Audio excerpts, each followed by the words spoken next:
विजयादशमी म्हणजेच दसरा हा सण अगदी उत्साहात पूर्ण देशभरात आपण साजरा करतो। असं म्हटलं जातं की दसरा हा सण वाईटावर चांगल्याचा विजय म्हणून साजरा केला जातो। प्रभू श्रीराम, माता कैकेयी आणि पिता दशरथ यांच्या आज्ञेनुसार 14 वर्षाच्या वनवासाला निघाले होते।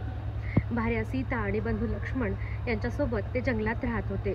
पर्णकुटीमध्ये ते राहत असतानाच रावणाच्या कुटील बुद्धीने माता सीतेचं अपहरण केलं गेलं आणि श्रीरामांनी हनुमानजींना सीतेच्या शोधार्थ पाठवलं।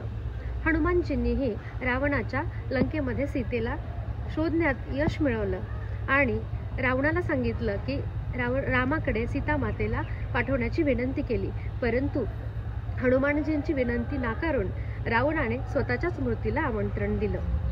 प्रभू श्रीरामांनी 9 दिवस माता दुर्गेची पूजा करून 10व्या दिवशी रावणाचा वध केला।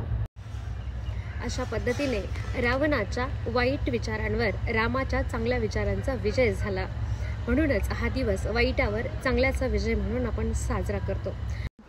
त्याचप्रमाणे देवी दुर्गेनेही चंडीचे रूप धारण करून महिषासूर राक्षसाचा वध केला होता। महिषासूर आणि त्याच्या सैन्याच्या त्रासाला कंटाळल्यामुळे देवी दुर्गेने 9 दिवस सलग त्याच्याशी युद्ध करून 10व्या दिवशी त्याचा वध करण्यात यश आले होते। म्हणूनच 10व्या दिवशी दसरा हा सण अगदी उल्हासात आणि उत्साहात साजरा केला जातो। असत्यावर सत्याचा विजय म्हणून दसरा हा सण आपण अगदी जोमात साजरा करतो। आपट्याची पाने, झेंडूची फुले घेऊन आली विजयादशमी। दसऱ्याच्या या शुभ दिनी सुख समृद्धी नांदो आपल्या जीवनी। दसरा सणानिमित्त आपल्याला व आपल्या परिवाराला माझ्याकडून खूप खूप शुभेच्छा। फेस्टिवल म्हटलं की अगदी प्रसन्न आणि उत्साहाचं वातावरण प्रत्येकाच्या घरामध्ये असतं।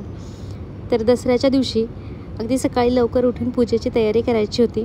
त्यासाठी झेंडूची फुले आणि आपट्याची पाने आदल्या रात्रीच आणून ठेवली होती।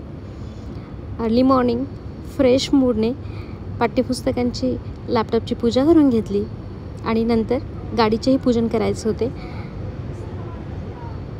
मस्त प्रसन्न वातावरणात आम्ही गाडीचेही पूजन करून घेतलं।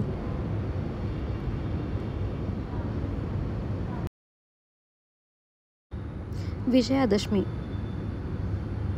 म्हणजेच दसरा 3.5 मुहूर्तांपैकी एक मुहूर्त असं दसऱ्याला ओळखलं जातं। प्रत्यक्ष भगवंतांनी श्रीरामाचा अवतार घेऊन रावणाचा वध केला। वाईट विचारांवर चांगल्या विचारांचा विजय झाला आणि म्हणून आपण दसरा हा सण अतिशय जोमात साजरा करतो।